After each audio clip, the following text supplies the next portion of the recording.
Boa tarde a todos e todas. Sejam bem-vindos aqui na segunda mesa aqui, né, do nosso evento. Eu sou a Luciana, sou defensora pública. Atualmente eu estou na assessoria da equidade de gênero. E essa assessoria a gente está exatamente pensando, né, em projetos, políticas institucionais, exatamente com a finalidade de prevenção, né, de violência contra a mulher e também para tentar reduzir, né, trazer projetos para além do jurídico, né. A gente já sabe que a defensoria, né, a gente tem a parte jurídica, que são as medidas protetivas, né. Então a gente também tem o projeto da assessoria, né. Uma das finalidades é tentar padronizar, uniformizar esses atendimentos, né, das vítimas de violência doméstica que chegam na defensoria. E esse é um projeto que está em andamento, a gente está estudando formas de melhorar o atendimento, né, das mulheres. E também a gente está com essa ideia de outros projetos de prevenção, né? E é por isso que agora à tarde a gente vai falar uma das ideias, né, da assessoria que a gente está se debruçando, estudando, sobre os grupos reflexivos, né, para homens autores de violência doméstica. Então é por isso que a gente trouxe esses palestrantes renomados, né, são referência na área, né, para que eles tragam um pouco da experiência deles e para que a gente possa refletir juntos, né, aqui sobre essa nova abordagem, que seriam os grupos reflexivos. Tá? Então, é sobre isso que a gente vai falar agora à tarde. Então, nós vamos começar eu vou apresentar a Isabela Venturosa. Obrigada por ter vindo, viu? Seja bem-vinda aqui à Casa da Mulher Brasileira. A Isabela, ela é antropóloga, mestra em antropologia social pela USP e doutoranda pela Unicamp.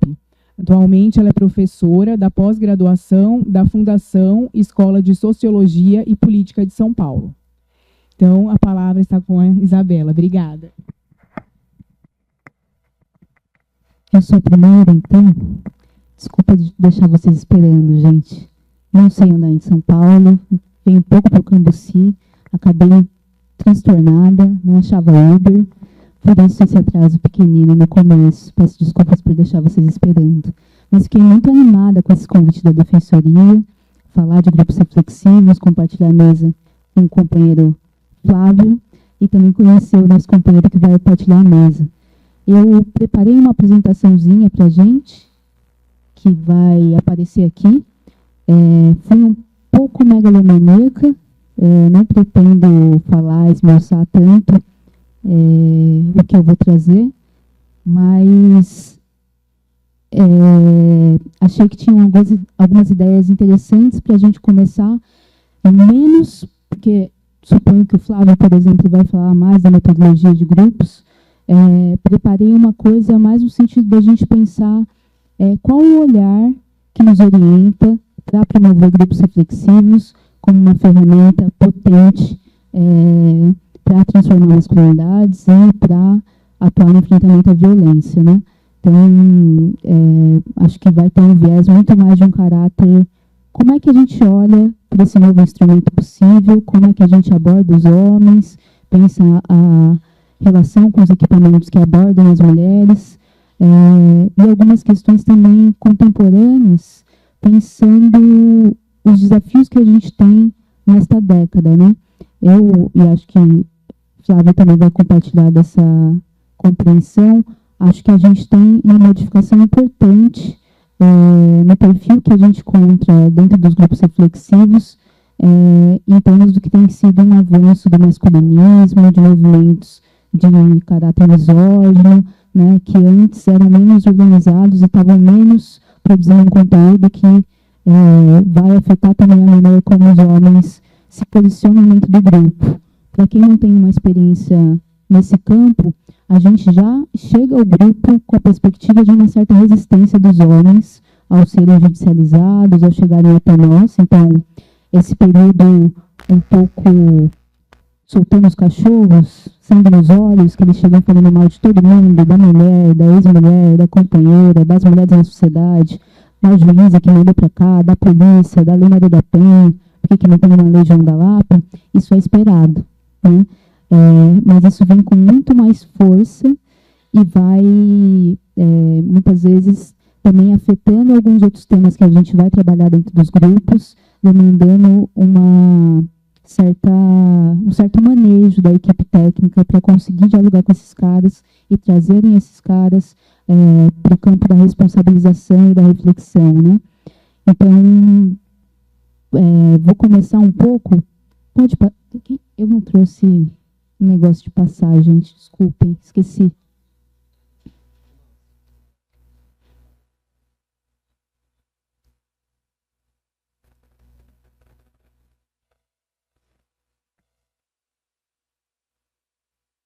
Boa. Obrigada, Flávio. Obrigada, gente. Bom, acho que para pontuar um pouco de onde eu falo, né? Peço uma ajudinha com controle de tempo, tá, gente? Para não me alongar muito. Para pontuar um pouco de onde eu falo, eu acho que é importante resgatar um pouco essa minha trajetória de formação e profissional, né? Eu fiz ciências sociais, sou antropóloga, falo a partir desse olhar da cultura, né? Não sou psicóloga, não sou do direito, acho que vou aprender muito na relação aqui e aprendo muito constantemente, porque estou sempre em diálogo com pessoas do direito, da psicologia e da assistência social, né? A gente tem que trabalhar em rede, interdisciplinarmente. Acho que isso é muito bom para os grupos reflexivos e para todos os equipamentos, né? Essa noção de multiprofissão e interdisciplinaridade. Mas esse meu lugar na antropologia, fiz ciências sociais, né, na graduação, e depois me especializei no campo da antropologia, dita muito como eu olho para homens e masculinidades, para relações de gênero, e me coloca um pouco nesse olhar de não só perceber como a gente é produzido pela cultura e produz cultura, mas como isso é capaz de ser transformado, né? Se é cultural, se é aprendido, também esses modelos, essas expectativas, esses ideais que têm um caráter machista, misógino, também podem ser transformados, né? Assim como as mulheres transformaram muita coisa ao longo do tempo. Então, eu olho muito com esse viés da cultura para o campo.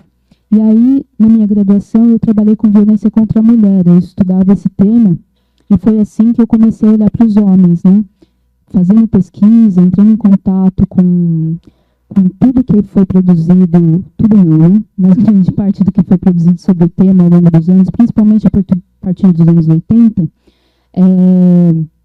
70, 80, eu pude também perceber que não se falava dos homens. A gente tem uma tradição grande e ampla de estudos importantíssimos sobre violência contra a mulher, que abordam o quê? As vítimas e as redes de proteção em construção, né? Primeiro ali as delegacias de defesa da mulher, mais tarde as legislações que vêm, juizados especializados, né, que demoraram e ainda assim hoje não temos em todas as cidades do Brasil. Enfim, a gente vai olhar para todos esses equipamentos, os seus profissionais e para as mulheres vitimadas, né? Enquanto isso, não havia muitas pesquisas sobre quem eram os homens que cometiam violência. Baseado no quê? Em que noções de masculinidade, em que noções do que é violência, né? Violência é bater?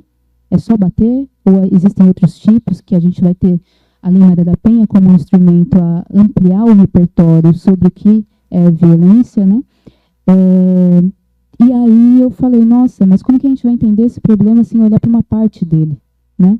Sem olhar para um grupo que também, para se tornar um autor de violência, que é um termo do campo de grupos reflexivos, né? Como é que esse cara chegou até aí? Né? Qual foi o caminho que ele fez? Então, fui muito olhar para grupos reflexivos nessa pegada de pensar, tem pouca coisa falando desses homens, entrevistando esses homens, acompanhando esses homens, tentando buscar compreender como a violência vai se manifestar através deles e quem são eles no mundo. O que envolve, né, essa masculinidade brasileira e com as suas especificidades, né, para além. E aí eu fui estudar uma das principais referências aqui em São Paulo, na cidade de São Paulo, um dos primeiros grupos, que foi o grupo do Coletivo Feminista Sexualidade e Saúde, uma ONG aqui na capital, ali em Pinheiros, que é muito mais conhecida pelo trabalho com saúde das mulheres, hoje é ampliado, não só das mulheres, pessoas trans, homens, pessoas não binárias, que é conhecida por uma ginecologia feminista, por uma abordagem também como temáticas como a descriminalização do aborto, e qual que é o atendimento necessário, fazer advocacy nesse tema também, mas que tem, desde 2009, com a implementação da primeira vara de violência doméstica da capital, uma parceria que recebe homens. Então, são 15 anos trabalhando com isso esse ano, e por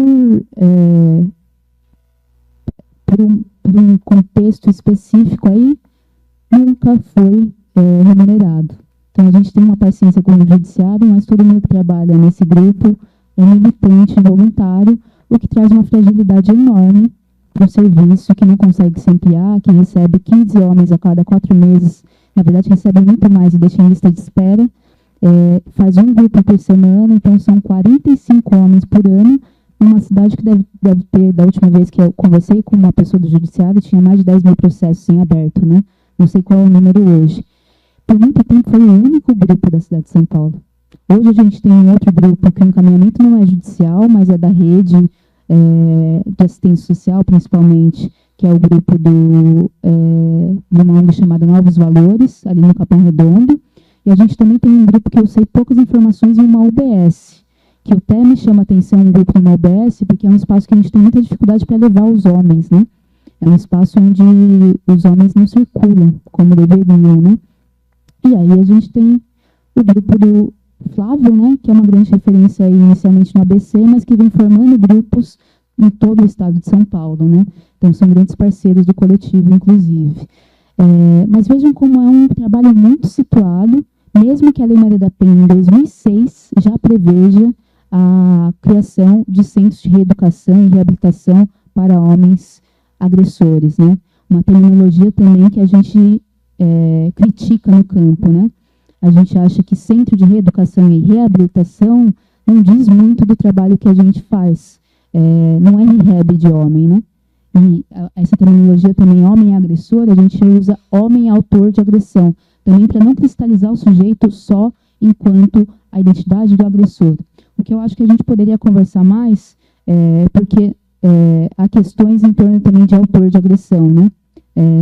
Que fala mais de um ato e não tem uma compreensão de algo mais amplo. Então, algumas questões que eu vou pensando.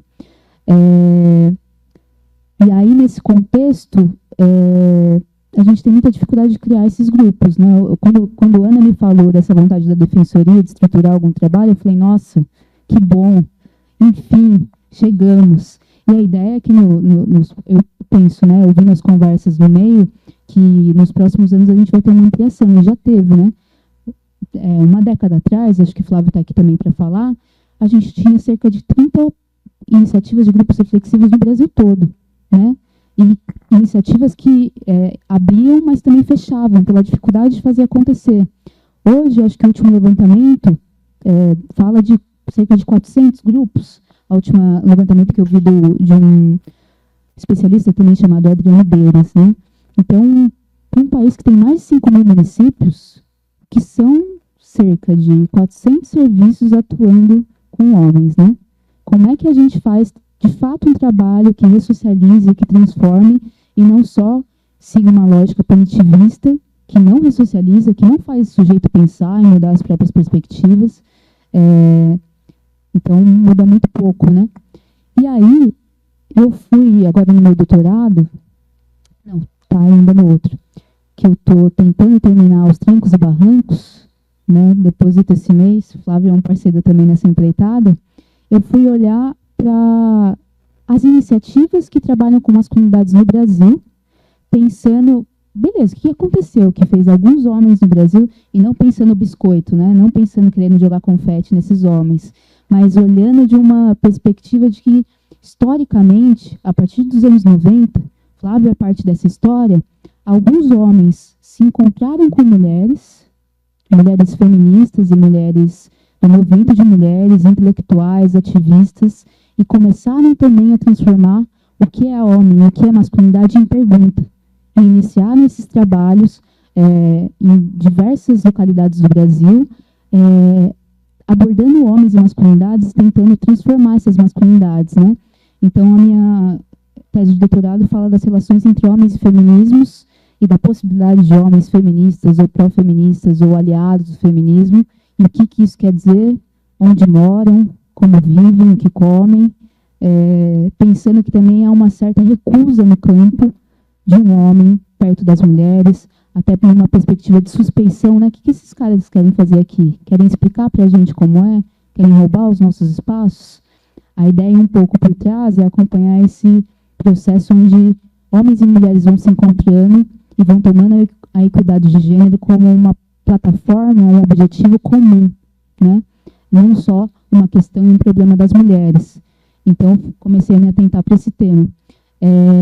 Para além disso, eu dou aula na FESP, né, que é essa universidade aqui em São Paulo, também muito atenta às questões de violência, de gênero, interseccionalidades, e tenho trabalhado com esses temas, então, ao longo do tempo, né, questões de gênero, masculinidades, violência, interseccionalidades e feminismos.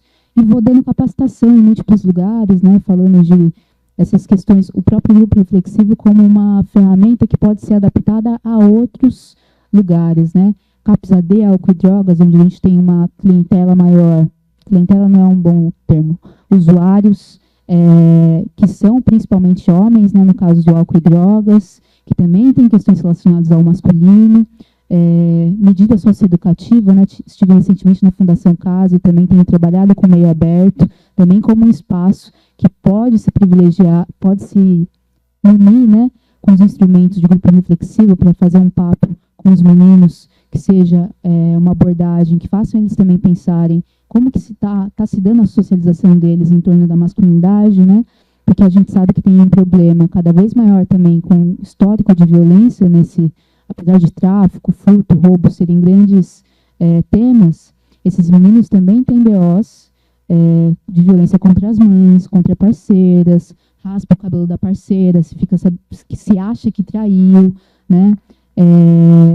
E tem um repertório machista que a gente tem que trabalhar. E, na mesma medida, também tem questões com masculinidades que não posicionam ele só na figura de possíveis autores de violência, mas também vítimas, né?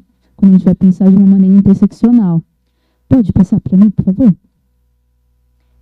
Então, eu já contei um pouco que eu tive essa experiência de estar no coletivo ao longo de mais de uma década, né? Estou recém-saída, indo aí desbravar outros lugares.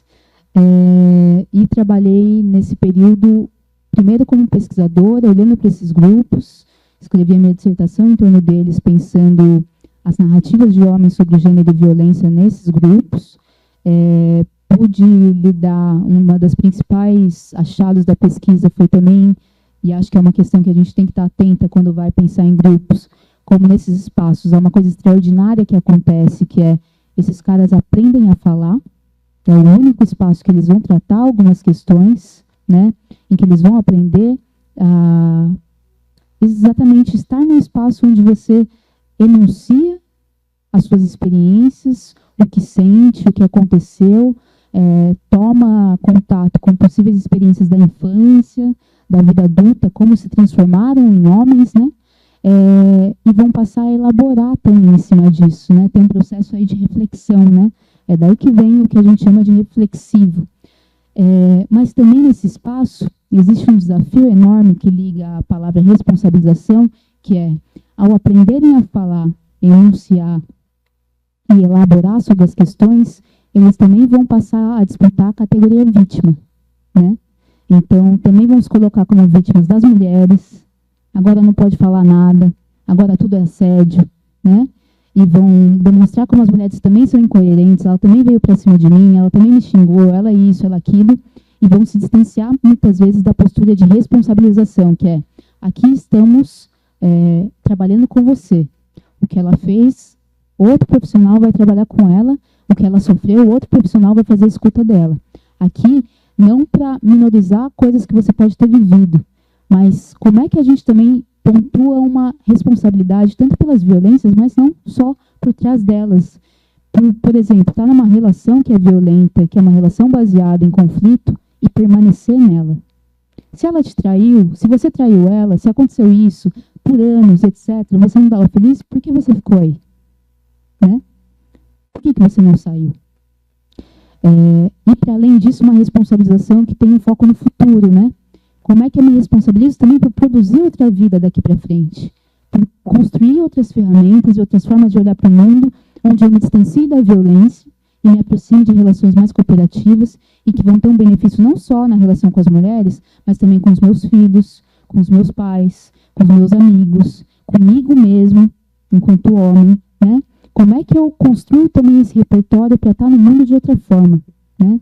Então, através disso, eu também pude fazer contato com outros grupos no Brasil, trabalhei também ao lado do Flávio, atuei como supervisão, intervenção, e também coordenei, passei a fazer as reuniões com os homens, e foi um processo muito rico para mim, e é uma coisa que eu quero continuar fazendo sem parar, acredito muito no trabalho.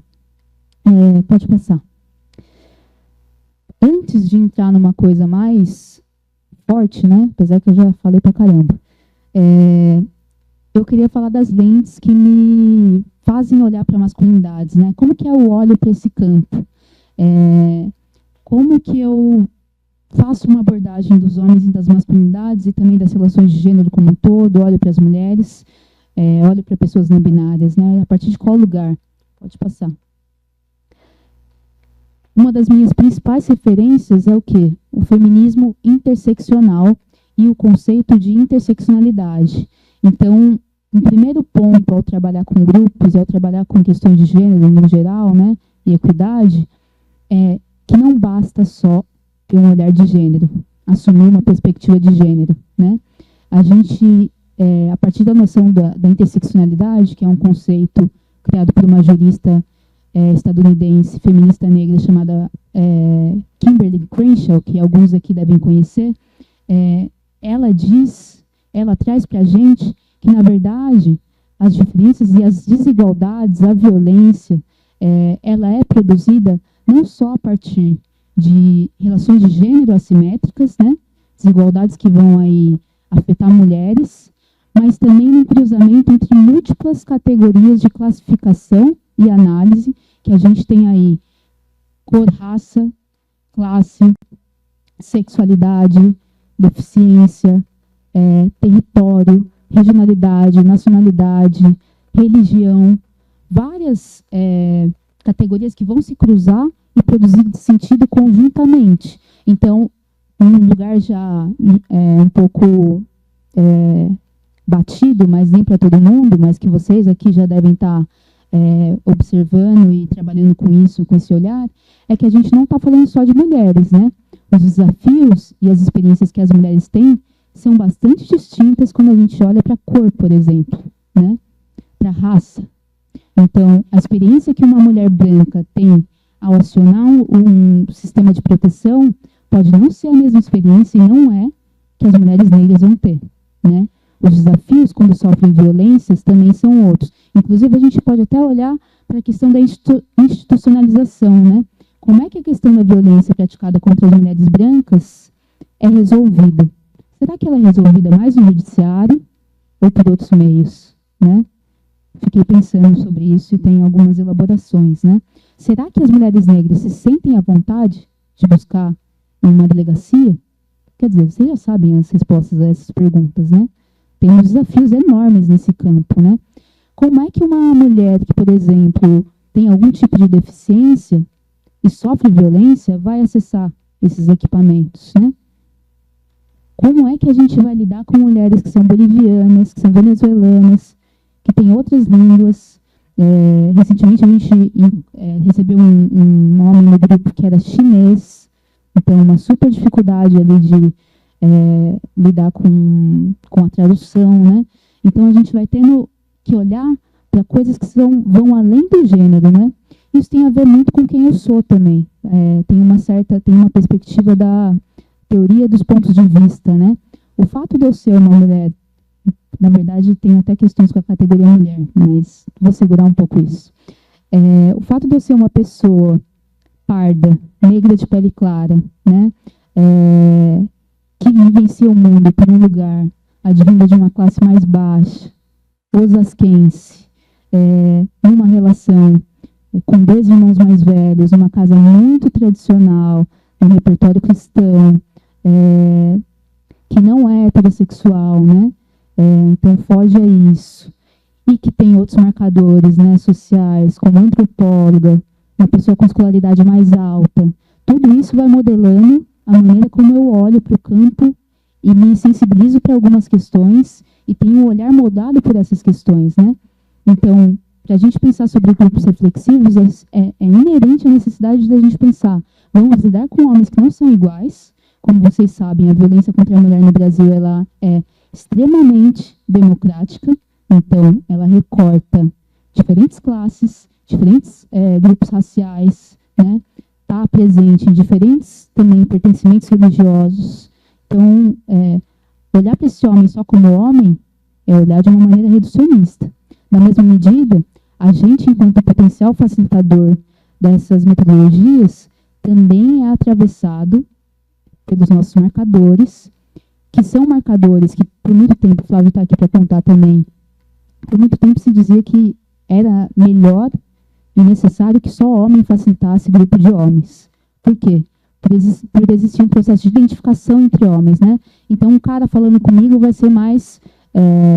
vai diminuir a minha resistência e vai potencializar um processo reflexivo, porque a gente vai se identificar através da masculinidade. Porém, será que um homem morador de Perdizes, de Higienópolis, é tão parecido com um homem que mora no Glicério, assim? Um homem que é negro, por exemplo, um homem que é branco? Será que as suas experiências relacionadas à masculinidade são tão próximas? Então, esse processo de identificação, ele é um processo que também tem, em leve medida, um processo fantasioso por trás, né?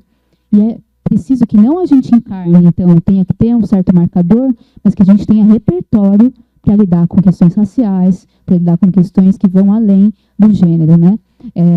E aí, as mulheres como facilitadoras ou pessoas não binárias trazem consigo um outro lugar de fala e de circunscrição no mundo, mas elas também, a partir da diferença, têm um potencial de trabalho com esses homens. Para mim, uma das coisas mais interessantes e bizarras ao fazer grupo reflexivo é que muitas vezes eles olham para mim e ficam com medo inicialmente, mesmo eu tendo 1,5 m e, né? Não sei se é uma postura, o que acontece, embora eu seja bastante simpática, mas eles ficam com medo. Vi lá, Isabela, achei que ia cair matando para cima de mim, né? Ia passar com o trator por cima, não ia me ouvir, já ia me esculachar. E daí o cara vira para mim e fala, mas aí a gente foi conversando, eu vi que você era meio brother. E eu falei, não era isso, não era essa a intenção. Mas ele está apontando para um processo dialógico que foi feito com a diferença e também com o potencial de mostrar, caramba, eu posso me relacionar com uma pessoa que é uma mulher ou uma pessoa não binária e também construir uma relação de diálogo. Um outro cara falou assim, nossa, achei que ia ser feminismo, não sei o quê, e ir matando em cima da gente aqui, mas Isabela é uma boa feminista, não é uma má feminista. E eu falei, também não era isso, porque eu sou bem má, né? Então, não estou aqui só para acolher vocês e pegar no colo e passar um pano.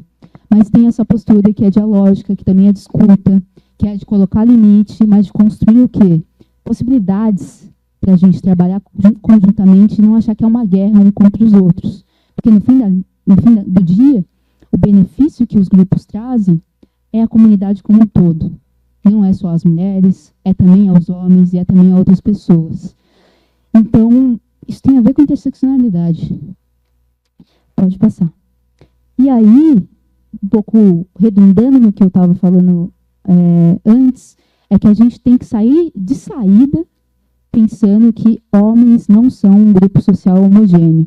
Então, pensar só homem, tudo homem é assim mesmo, não dá conta do que a gente vai enfrentar dentro dos grupos, que é a necessidade de ter esse olhar interseccional, sabendo que, por exemplo, um dos homens que chega para a gente trabalhou num turno de 12 horas como motorista, ou faz trabalho precarizado em outro contexto.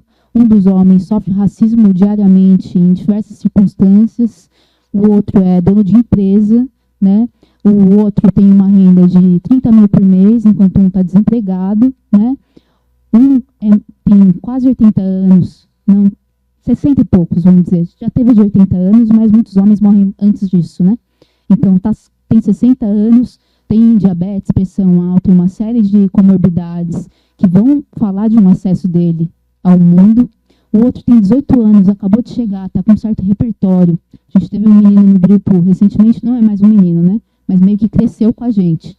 Ficou um tempão no grupo porque queria ficar. Era um rapaz bissexual. O que é um rapaz bissexual que teve uma relação com uma outra mulher, com uma mulher e cometeu violência, chegando para fazer um diálogo com a gente a partir de um lugar que não é o lugar tão comum de uma masculinidade dita hegemônica. É outra coisa. E a gente tem que orquestrar essas diferenças para que elas também dê pano para manga na discussão sobre as masculinidades dentro do grupo. Pode passar. E essa ideia, né? A gente demorou muito para tematizar homens como pergunta, como... Não, pode ficar. Foi mais para você controlar o meu tempo. A gente demorou muito para tematizar homens como pergunta. A gente sabe que tem um trabalho anterior que é preciso ter contato antes de entrar em masculinidades, que é toda a bagagem, a construção que fizeram as mulheres e as feministas, enquanto teoria e repertório ferramental, né? Porque pensemos, a gente está falando de grupos reflexivos, que são um processo que se dá coletivamente para que os homens também tomem ciência de algo que é social. Não é um problema individual meu, tem a ver com uma construção social na sociedade, e o fato do cara olhar para outro cara e falar, nossa, eu também passo por isso, se reconhecer na experiência do outro, faz ele compreender que é uma questão da cultura e do social, e que por isso demanda da gente também uma construção coletiva e não só uma resolução individual, né? Inclusive, esse homem se torna multiplicador ao passar por um grupo, porque vai acabar multiplicando as ideias ali do grupo com a sua comunidade, né? Filhos, irmãos, amigos, que vão estar também sendo afetados um pouco por essa mudança de perspectiva. Mas a gente demorou muito, por muito tempo a gente ainda, hoje mesmo, né, vocês devem pensar até enquanto ouvem sobre masculinidades, que homem não muda. Homem é assim mesmo. Tem uma coisa da natureza, do instinto masculino, das falas que eu ouvi, que deu o título à minha dissertação, que é homem, foi um cara falando, não, você sabe, homem é homem, a gente tem um instinto, trai mesmo. É uma coisa ali, testosterona, né? E é uma coisa, uma conta que não fecha, né? Porque tem esses dizeres que o homem é mais racional, né? É menos emotivo que a mulher, é menos das emoções, menos da natureza. Ele é mais racional, mas, por outro lado, ele é mais instinto. E as mulheres é que são muito corpo, natureza, emoção, que não foram por muito tempo, foi negada a possibilidade de serem pessoas que estudavam, pessoas que eram nossos representantes, né? Porque o útero, porque a histeria, porque uma série de coisas que faziam as mulheres não serem esperadas como sujeitos também pensantes, né? Que foi uma luta para a gente fazer isso. Então, tem uma conta que não fecha.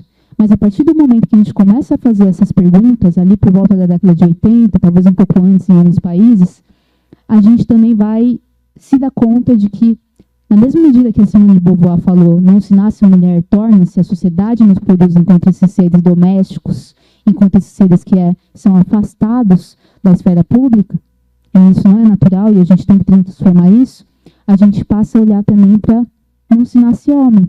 Eles são ensinados em múltiplas esferas, família, religião, escola, o pai ali sendo um exemplo também de uma certa masculinidade, a mãe sendo um exemplo de uma certa feminilidade. Isso é aprendizado social, né? É claro que temos hormônios e uma série de coisas, mas isso é só uma parte da nossa constituição enquanto sujeitos. E isso varia também. 8. Pode passar. Uma outra lente que eu acho que é extremamente importante ao olhar para os grupos é essa elaboração de um cientista político chamado Michael Kaufman e de um sociólogo chamado Michael Messner. Um deles é estadunidense e o outro é canadense. Ou ambos são estadunidenses? Bom, são da América do Norte. O Michael Kaufman é conhecido por ter sido um dos criadores da campanha do Laço Branco. Vocês conhecem a campanha do Laço Branco? Então, importante isso, porque pouca gente conhece, e é a campanha que acontece agora no 6 de dezembro, chegou ao Brasil em 2001, mas ela é a campanha que fala, tem no seu mote, homens unidos pelo fim da violência contra a mulher, como não cometer violência contra a mulher, mas não permanecer em silêncio e conivente à violência, né? Então, como esses homens assumem não mais uma postura de passividade, então a gente faz uma conversa como essa e a gente tem mais mulheres presentes do que homens. Onde estão os homens? Né? O problema da violência contra a mulher não é dos homens? Né? Então, a campanha vai chamar os homens para se responsabilizarem também, não só como parte do problema, mas como parte da solução do problema da violência. Né? E aí, o Messner e o Michael Kaufman, na verdade, vai criar essa campanha no Canadá depois que um homem entra numa escola politécnica de engenharia, em 89, e vai separar homens e mulheres e atirar contra as mulheres. E dizer que elas não estavam no lugar que era delas, que ele deveria estar ali, numa faculdade de engenharia. E vai dizer que o feminismo arruinou a vida dele, que se ele pudesse ele mataria mais, deixa uma lista de tantas mulheres, figuras públicas que ele gostaria de ter matado, e se mata depois. E a gente vai vendo ao longo da história, não houve só um atentado desse tipo, né? Inclusive, a gente tem um crescimento no Brasil de uma violência na escola, em espaços públicos, que é uma violência de extermínio, e que é uma violência que é marcada não só por misoginia, mas também por discursos de ódio raciais, né? Discursos de ódio de classe, e uma série de outras questões que culminam no massacre de muitas pessoas. Então, o Michael Kaufman vai criar esse conceito, e o Messner, de tríade da violência. Eu diria até que não é só uma tríade, é um quadrilátero. Eu não sei como fala isso. Mas a tríade diz o quê? Que amplia o nosso olhar para... E esse olhar é para a gente levar para o grupo, né? Quando a gente está trabalhando com homens e violência, a gente não está lidando só com as violências que os homens cometem contra as mulheres. Os homens também são protagonistas no quê? Em violência contra outros homens e sofrer violência de outros homens. Então, a gente tem um dado que a gente é o 5º país que mais mata mulheres no mundo, mas os homens morrem quase 10 vezes mais que as mulheres por morte violenta. E isso não é uma Olimpíada, não é uma competição, mas é a gente fazer uma leitura da cena que incorpore isso. Então, eles não estão só matando as mulheres, mas também estão matando e morrendo pelas mãos uns dos outros. Não são. No grupo tem muito isso, né? Mas e a violência que a gente sofre? E aí a gente fala, bom, a violência que vocês sofrem é principalmente de outros homens, né? Vocês que estão se matando aí, né? Não tão assim, né? Mais fofo. Tipo, o problema é teu. Não é assim, gente. Mas eles teriam um olhar de que, por mais que as mulheres possam ser violentas com os homens, e aí tem um conceito aí de relações violentas, né? Que tem assimetrias, né? Porque as violências que as mulheres podem cometer são violências de caráter menos letal, né? Então, a gente tem um caso ou outro onde uma mulher mata um homem, né? Inclusive, muitas vezes, quando matam homens é em legítima defesa, né? E, por outro lado, os homens não morrem em casa como as mulheres, os homens morrem na rua, pela mão de homens que são desconhecidos e não conhecidos como as mulheres, né? Isso diz sobre masculinidade. Então, olha, atentem também para esse campo, para esse tema de exploração do grupo reflexivo. Como também trabalhar com esse homem as questões de masculinidade que fazem com que ele seja uma potencial vítima e também um potencial agressor de outros homens. Sim. E, para além disso, a gente tem a violência autoinfligida, que na sua forma mais radical, o suicídio, né? Onde a gente tem que os homens se matam quase 4 vezes mais que as mulheres. Então, o que faz com que os homens, por mais que as mulheres tenham um acesso maior e busquem mais ajuda, tenham questões de saúde mental importantíssimas, inclusive relacionadas a questões de gênero, mas no fim da linha os homens se matam mais. Isso também diz sobre um repertório sobre saúde mental e masculinidades, né? E a ausência de um cuidado de si, a ausência de repertório para lidar com as próprias emoções, com os próprios sofrimentos, com as próprias angústias, que tem um viés que também é racial, que tem um viés que também é de classe, que tem um viés que também é relacionado ao capitalismo e todos os nossos anseios, né, com essa sociedade que está colapsando. E eu diria, essa seria a tríade, né? Eu puxaria essa tríade para o quadrilátero, porque também tem as violências associadas à população LGBTQIAPN+, né?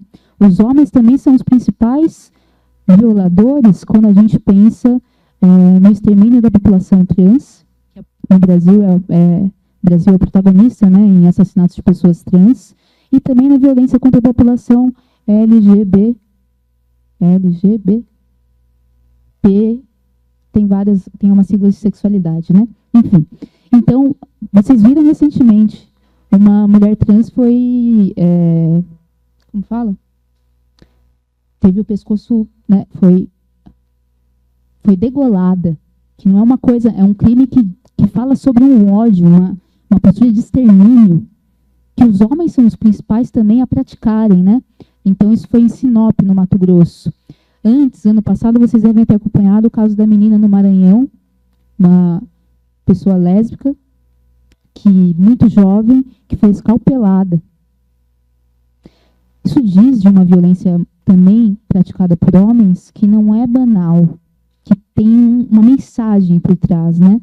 Então, para além da violência direcionada a homens e mulheres cisgênero e heterossexuais, a gente também tem uma violência que é voltada para esses outros sujeitos. E isso também é um tema de grupo reflexivo, respeito à diversidade sexual e de gênero, né?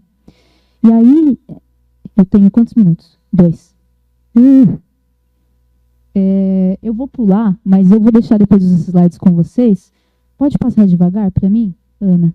Aqui vocês têm dados onde vocês vão poder... Pode passar. Vocês vão poder olhar para como é que essa discussão da tríade ou quadrilátero da violência vai se manifestar na realidade brasileira.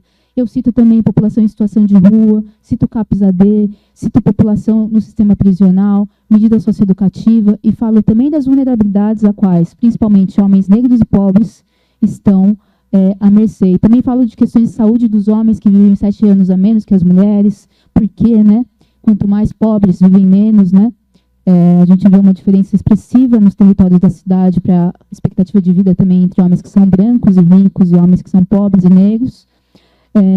Pode ir passando. E a gente tem um desafio contemporâneo, que é o crescimento dos discursos masculinistas, que falam, como eu disse no início, sobre como é que a resistência que chega ao grupo hoje vai assumindo outra forma.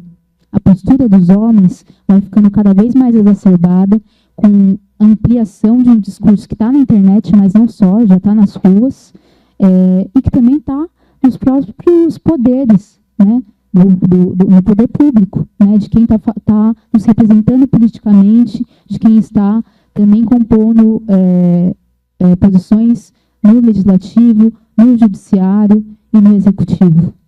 Então, essa ampliação de uma discussão sobre direitos dos homens, sobre uma visão tradicionalista da masculinidade, sobre uma misoginia, está espalhada cada vez mais. Isso é um desafio também para quem trabalha no campo da assistência social com meninos jovens, né? A molecada está assim. Antes eu chegava para dar palestra na escola, eles ficavam no canto assim, falando, isso não é comigo. Feminismo, isso não é comigo. De violência contra a mulher, não tem nada a ver comigo, vocês querem acabar comigo só. Agora, eles estão com o discurso muito mais elaborado para falar, mas isso aqui? Mas você está falando isso? Estão mais instrumentalizados com uma perspectiva de misógina mesmo, né? E aí, vamos passar mais um pouquinho? Eu queria um pouco fechar minha fala, o que seria o antídoto à violência? Não uma masculinidade violenta, né? O que é o caminho que talvez a gente deva construir com os nossos, né? É um caminho onde talvez o que a gente deva começar a pensar é uma ética do cuidado ampliada. Tanto de um cuidado de si, quando a gente vai pensar em saúde mental, em saúde física desses homens que vão se relacionar, os problemas com alcoolismo, com abuso de substância, quanto de uma ética também de cuidado nas relações interpessoais. Então, como é que eu estou apoiando a minha parceira? Como é que eu estou apoiando a minha família? Não só do campo de vista do homem provedor financeiro, mas do campo de vista ampliado do que é cuidado, né? Porque hoje em dia cuidado ainda segue sendo pensado como eu fiz tudo que eu pude, não deixei ninguém passar fome, né?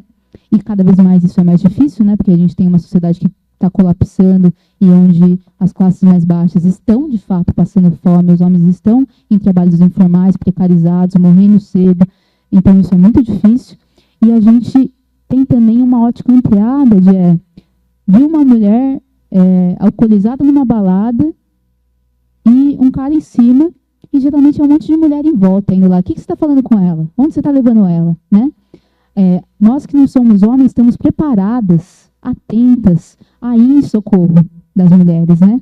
Enquanto isso, os homens estão ali, ou senão vira o Superman, né? Chega já batendo, chega querendo resolver a situação com mais violência. Então, como que a gente constrói um repertório de cuidado entre os homens? Cuidado de si, cuidado do outro, cuidado enquanto perspectiva social. Quem que eu vou eleger para ser nosso representante no Brasil, né? É uma pessoa que fica aí falando um monte de atrocidades ou é uma pessoa que está em linha com essa perspectiva do cuidado? Não vou passar, porque está em inglês, mas pode passar. Para quem tem mais domínio do inglês, eu consigo colocar ali no YouTube a ferramenta de tradução. Recebi no meu e-mail esses dias essa campanha que começou, fala um pouco aí dos conflitos do Oriente Médio, mas acho que fala também de paternidades e parentalidades, pensar o cuidado em vez do conflito. Então, numa sociedade que está em colapso, guerras, de desigualdade social, racismo, classismo e uma série de outras violências, como é que os homens também conseguem ser essas figuras de cuidado e tentar com nós, mulheres, pessoas não binárias, se fortalecer conjuntamente para lidar com tudo isso que está acontecendo e pedir uma resposta do Estado e mais amplamente, né? E, por fim, deixo o meu contatinho, quem quiser estabelecer relações, estou super aberta sempre. Desculpa, gente, falei pra caramba.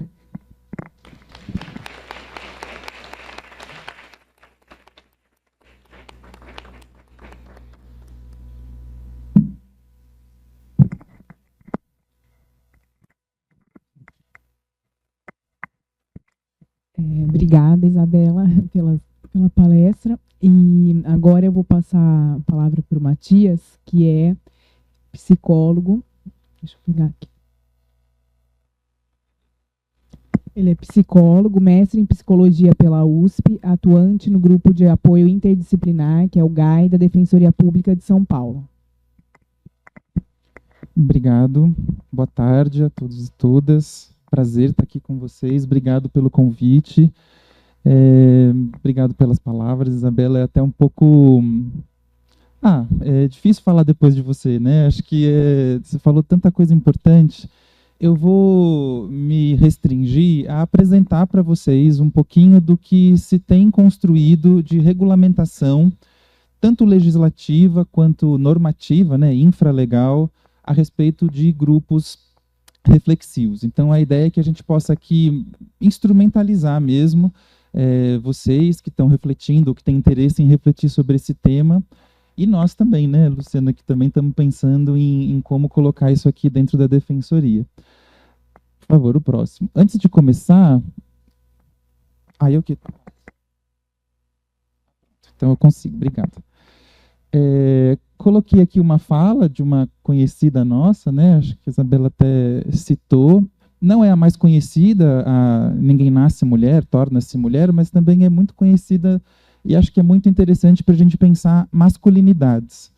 Essa frase, né, ninguém nasce mulher, torna-se mulher, acho que tem muito a ver com essa ideia da construção social desses papéis de gênero. E também, como a Isabela falou, vale para o homem. Mas ela tem essa aqui também, ó, ninguém é mais arrogante em relação às mulheres, mais agressivo ou desdenhoso do que o homem que duvida de sua virilidade. Eu peço um desconto, porque essa palavrinha virilidade é um pouco antiga, né? Ela está escrevendo na década de 60, mas acho que o que eu entendo, pelo menos, disso é que o homem violento é esse homem em crise com essa masculinidade, com a masculinidade hegemônica, que muitas vezes lhe é imposto e que ele reproduz. Tem a ver com uma relação de poder que está sendo debatida ali, me parece. Tem um livro muito interessante da Mary Miller chamado Feridas Invisíveis, em que ela vai debater que a ideia da violência, ela não é um problema de relacionamento, é um problema de poder. Então, a maior parte da violência doméstica acontece quando aquele homem sente que o seu suposto poder, esse poder que lhe seria, né, devidamente, assim, socialmente atribuído, que lhe seria de direito, é questionado por alguma atitude dessa mulher. Então, vamos lá. Eu que faço, desculpa. Então, por que atuar com os homens, né? Acho que uma ideia forte é essa ideia de que não basta protegermos as vítimas, senão atuarmos também para mudar o comportamento dos agressores. É claro que é muito importante trabalharmos com as vítimas. Acho que não se trata de uma disputa de recursos, mas se trata da gente constituir uma política pública diversificada e plural. Uma política pública que possa, então, atuar nas diversas frentes desse problema que é complexo. Bom, como que a gente pode fazer isso? Acho que um primeiro ponto fundamental que a gente espera que os grupos reflexivos sejam capazes é essa desnaturalização de uma certa imbricação que existe entre masculino e violência. Como se ser homem intrinsecamente envolvesse ser violento. Para os homens que estão aqui na sala, basta refletirmos sobre a nossa infância. Como que, reiteradamente, a gente era convidado a resolver conflitos a partir da violência e não, por exemplo, a partir do diálogo, do cuidado, enfim, de outras estratégias possíveis. Como se existisse nada natural, né? Não é natural essa construção, é uma amarração mesmo que é feita simbolicamente. Então, essa ideia, né, de que esses processos são socialmente construídos. Se um processo é socialmente construído, em tese, ele pode ser socialmente desconstruído também. A gente pode tanto aprender a ser machista, quanto aprender a ser feminista. Então, a gente pode tanto aprender, né, ou ensinar um menino que ele tem uma relação de superioridade em relação às mulheres, o que a sociedade faz hegemonicamente, como a gente também pode ensinar esse garoto que ele tem que ter uma relação de equidade com as mulheres. Agora, isso é possível de se fazer quando adulto? Esse é um ponto que, bom, os dois aqui mostram que sim, né? Que essa é a ideia. Então, nesse sentido, o trabalho com homens autores de violência doméstica tem como principal objetivo a prevenção de novas violências, e aí eu faço coro com algo que a doutora Luciana mencionou na fala dela. Muitas vezes a gente pensa os grupos reflexivos na esfera da punição, o que não é adequado, porque não se trata disso. A gente até fala em responsabilização. Acho que, né, a colega aqui que me precedeu falou bastante do que isso significa, do que é responsabilizar. Não é pelo fato de que o grupo reflexivo vem depois da violência cometida que ele necessariamente seria algo da ordem da punição. A gente pode até discutir se punição é necessária, se não é necessária, os discursos antipunitivistas que incidem mais ou menos sobre essa questão, mas acho que um ponto importante para a gente ter como fundamento é que grupos reflexivos não se trata disso. Se trata mais da ideia de você prevenir as relações violentas que aquele homem viria a ter, ou virá a ter, no futuro. A ideia é, bom, se a gente conseguir fazer um trabalho com esse homem aqui, a gente não está punindo ele pela violência que ele cometeu, isso talvez possa ser necessário e objeto de outras esferas do Poder Judiciário mesmo, né, essa punição, mas a ideia é que a gente vai prevenir violências futuras. E muitas pesquisas, então, têm mostrado algumas coisas interessantes, como, por exemplo, redução da reincidência. Então, homens que passam por grupos reflexivos cometem menos violência do que homens que não passam. Claro, os dados são sempre muito discutíveis, porque é muito difícil medir essas coisas, mas isso aparece na literatura. Diminuição de atitudes violentas e maior conscientização a respeito da violência que se cometeu. Bom, qual que é a base jurídica, né? Então, lá na Lei Maria da Penha, tem esse artigo que vai falar que o juiz, então, pode determinar o comparecimento obrigatório do agressor a programas de recuperação e reeducação. Concordo que acho que recuperação, não sei se é a melhor palavra, dá um pouco essa ideia de rehab, né, que você estava criticando, mas acho que reeducação é uma boa palavra. É uma palavra forte a respeito do que se faz num grupo reflexivo. O grupo reflexivo ele tem, portanto, um caráter pedagógico, de ressocialização. E aí também uma outra lei, essa mais recente, que vai alterar então o artigo lá das medidas protetivas para estabelecer essas duas, né? Comparecimento do agressor a programas de recuperação e reeducação e acompanhamento psicossocial do agressor por meio de atendimento individual ou em grupo.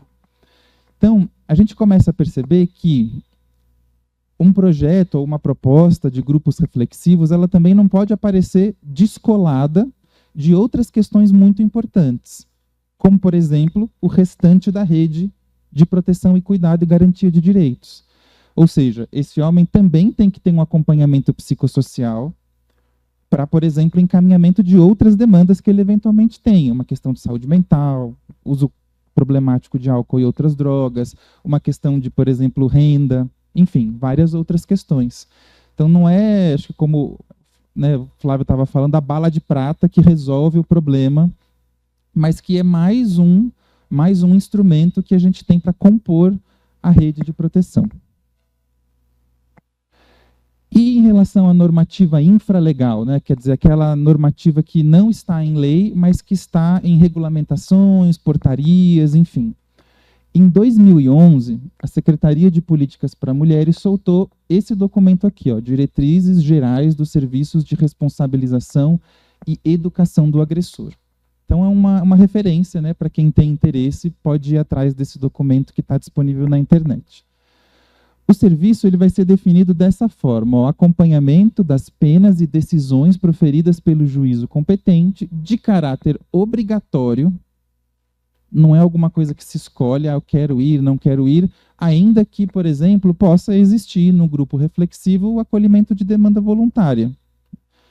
Mas um elemento importante, me parece, e que é uma dificuldade e, ao mesmo tempo, uma potência, uma possibilidade, é o fato de que essas pessoas estão indo obrigadas.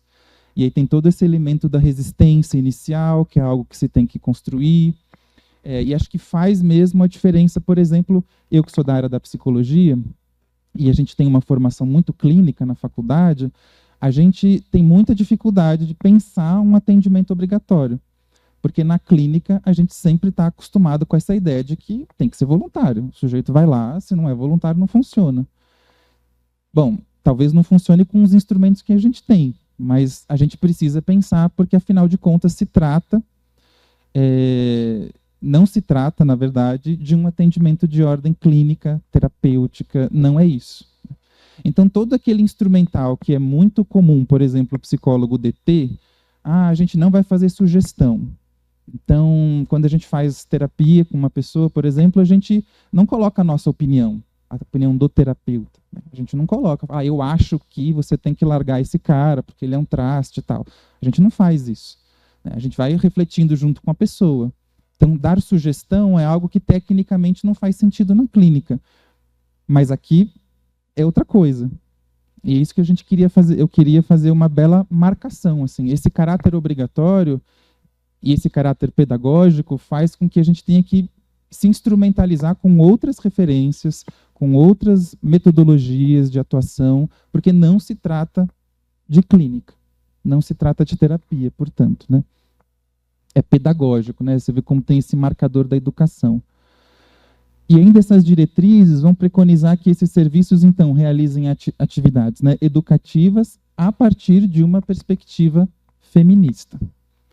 Então, o feminismo, ele não entra aqui como uma opção. Está no documento que a gente tem que seguir essa linha. Não é uma coisa que se escolhe, né? Essa é a linha, essa é a abordagem. A sugestão desse documento também é que exista uma vinculação desses serviços, né, aos tribunais de justiça ou aos órgãos do executivo estadual e municipal. A defensoria, no caso, seria um órgão do executivo estadual. Isso me parece interessante, claro, né, porque como esses homens são obrigados a ir, tem que ter normalmente tem uma determinação judicial que os encaminha para lá de maneira obrigatória. Então, esse vínculo, né, com o poder judiciário é alguma coisa que também é muito importante.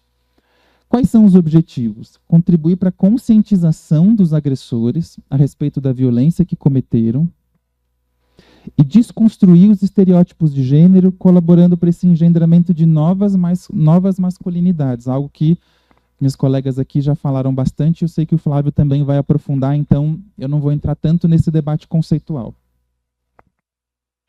Vou deixar mais tempo para vocês. Por fim, em 2022, em 2022 a gente tem um outro documento que vale a pena também conhecer, que é essa recomendação 124 do Conselho Nacional de Justiça. Essa recomendação trouxe uma série de elementos a mais para a gente poder pensar, como, por exemplo, essa opção por metodologias participativas, sempre que possível. Qual que é a ideia de um grupo reflexivo? É o oposto do que a gente está fazendo aqui hoje. Não se trata de palestra.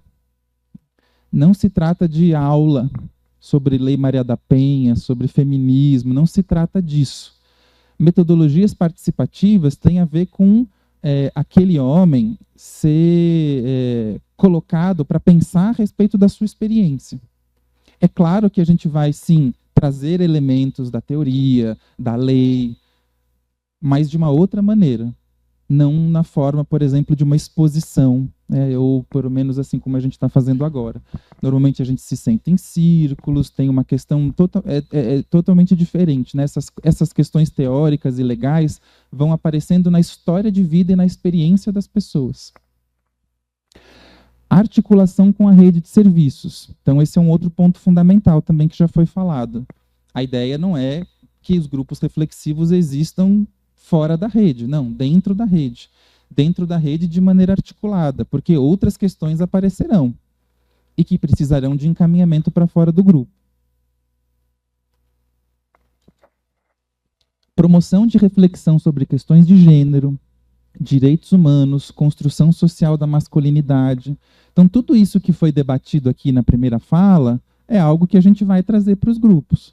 A maneira como, por exemplo, não é natural ser homem. Homem é uma construção social, assim como mulher, assim como infância, né? São construções sociais que a gente vai poder discutir isso com as pessoas. Atuação multidisciplinar. Então, olha só que interessante. O próprio CNJ dizendo que isso aqui não é uma coisa do direito. Atuação interdisciplinar, as várias lentes, né, que a Isabela falou. Então, existe campo para a possibilidade de atuação de várias disciplinas diferentes. Fomento à cultura de paz, métodos de promoção de diálogo, controle emocional. Então, é isso que está colocado nessa recomendação, que eu super recomendo que vocês leiam.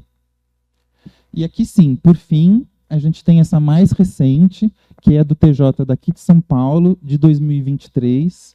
É um provimento, né, esse provimento 2704, e que vai trazer alguns parâmetros metodológicos, assim, avançar um pouquinho mais no que se recomenda que esses programas, que esses grupos tenham.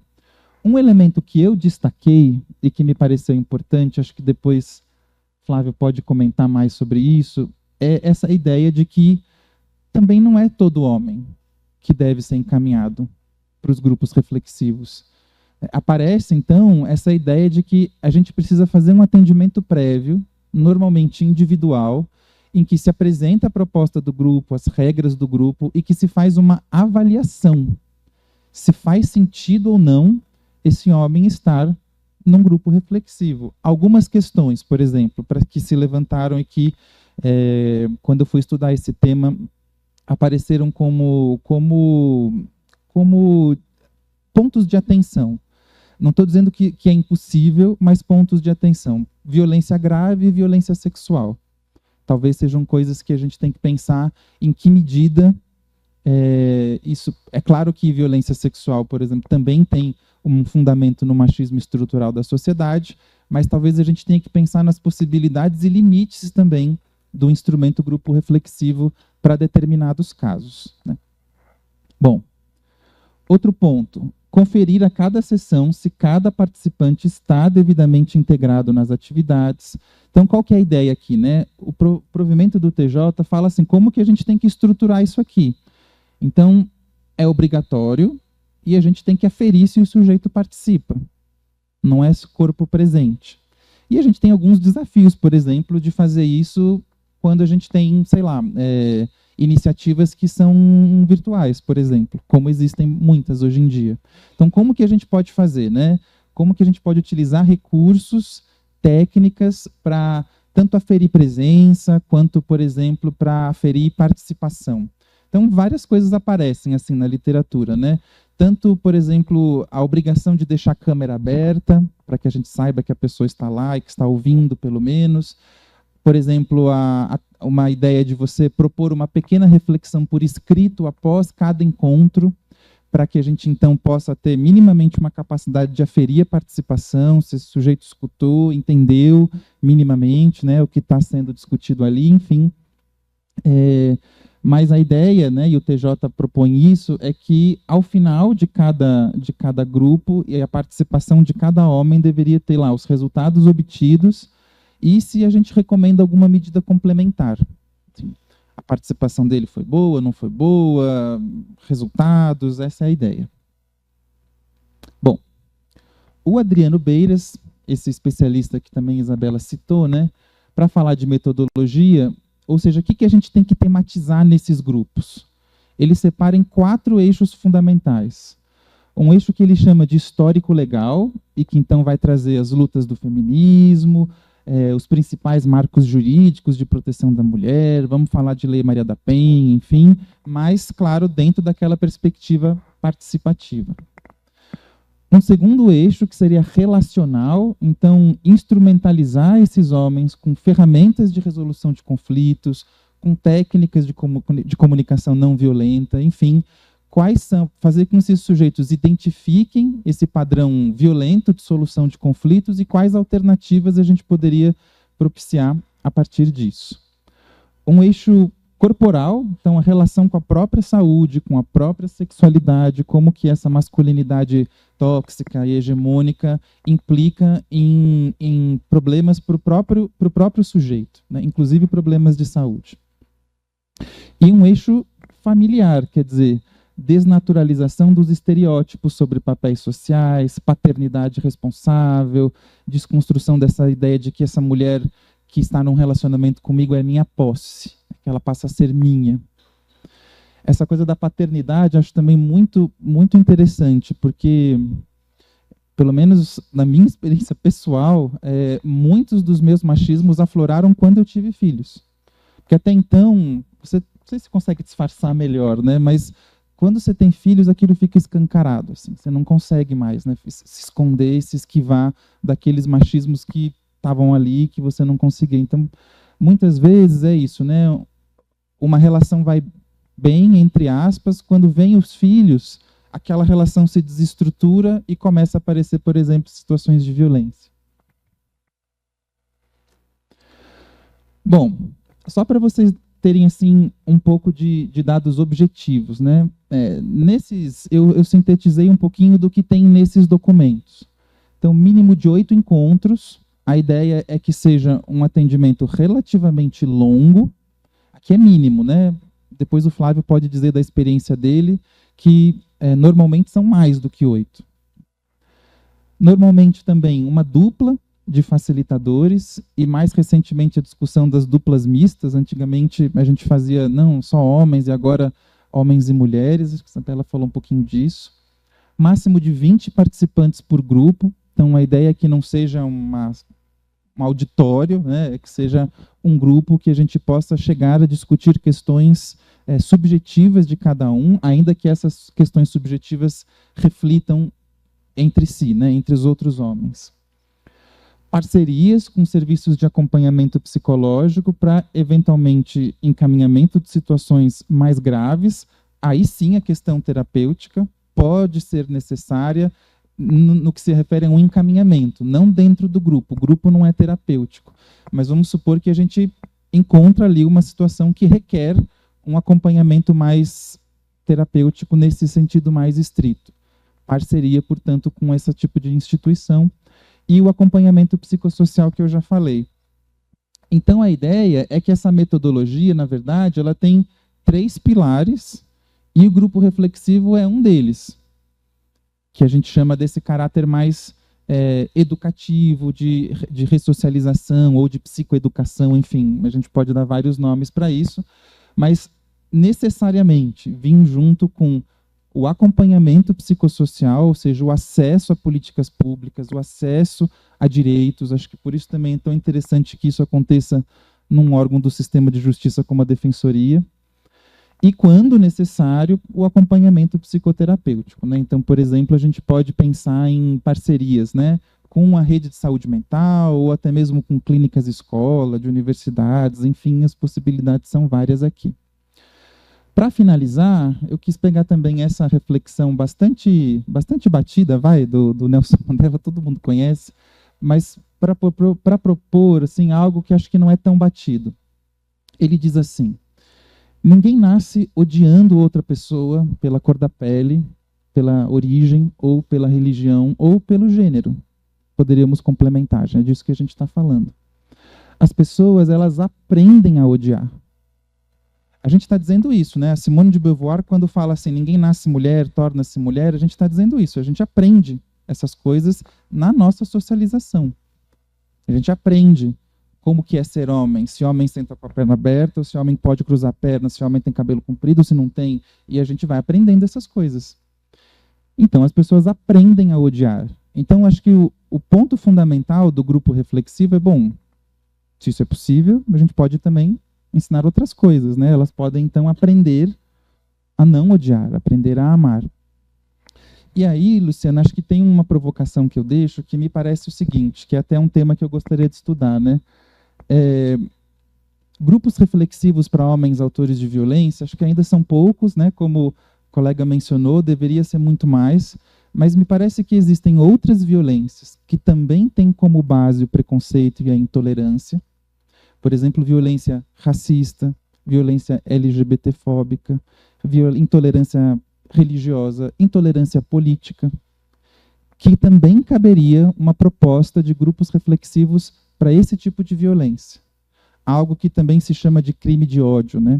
Que não é um bom nome, eu acho, mas é um pouco essa ideia de que são violências que nascem do preconceito e da intolerância. São violências que têm como origem uma violência dirigida, não é uma violência qualquer, é uma violência dirigida contra um grupo específico em vulnerabilidade social.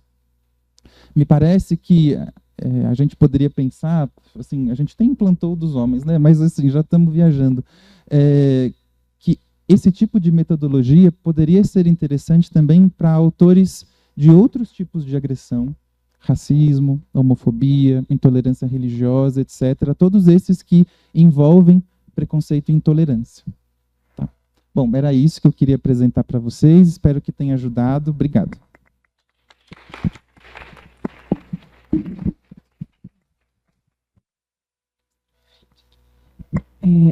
Obrigada, Matias. E a gente já vai para o café. Eu queria só assim, complementar em relação à Defensoria Pública, até que a gente tem conversado muito, eu e o Matias, e nisso a gente acabou pesquisando, e já existem 4 defensorias no Brasil que fazem grupos reflexivos, né? Então, tem Paraíba, Paraná, Distrito Federal e o Maranhão. Né? Então, assim, acho que já, né, a gente foi procurar e já existe essa iniciativa em outras defensorias. E eu queria até só falar aqui da Paraíba, né, que eles, pesquisando, eu vi que elas já tiveram 2 grupos, né, em dezembro de 2023, finalizou o primeiro, foi um grupo com 10 participantes, formado por autores de violência doméstica como parte do cumprimento de penas alternativas que foram encaminhadas pelo Tribunal de Justiça da Paraíba para a Defensoria. E também já finalizaram em janeiro desse ano um outro grupo com 20 participantes que eram acusados de violência doméstica e familiar e estavam recolhidos no presídio. Inclusive, os grupos foram feitos com 20 homens e teve 15 sessões em cada uma, né? E daí eu só vou ler só aqui a defensora pública, coordenadora do NUDEM, né, da Paraíba, ela, ressaltando a importância desse trabalho, né, ela trouxe essas palavras aqui, né, ó, em relação a esse projeto da Paraíba. O êxito do projeto é notável, evidenciado pelo feedback dos reeducandos, que ao compartilharem suas experiências, deixaram claro como se sentiram sensibilizados a reavaliar suas atitudes. A metodologia empregada pela equipe multidisciplinar atesta a qualidade do projeto, e a Defensoria Pública da Paraíba já começou a colher os frutos desse esforço. É gratificante testemunhar o comprometimento da instituição na execução dos grupos reflexivos, enquanto já presenciamos os resultados positivos se manifestando. Então, eu achei interessante falar isso, porque a gente está planejando, é uma iniciativa aqui da Defensoria de São Paulo, mas que já tem, né, acho que até para dar uma esperança, já tem iniciativas em outras defensorias aqui, né, do Brasil, tá bom? Agora a gente vai dar um breve intervalo para um cafezinho e daqui a pouco a gente volta com o Flávio. Obrigada.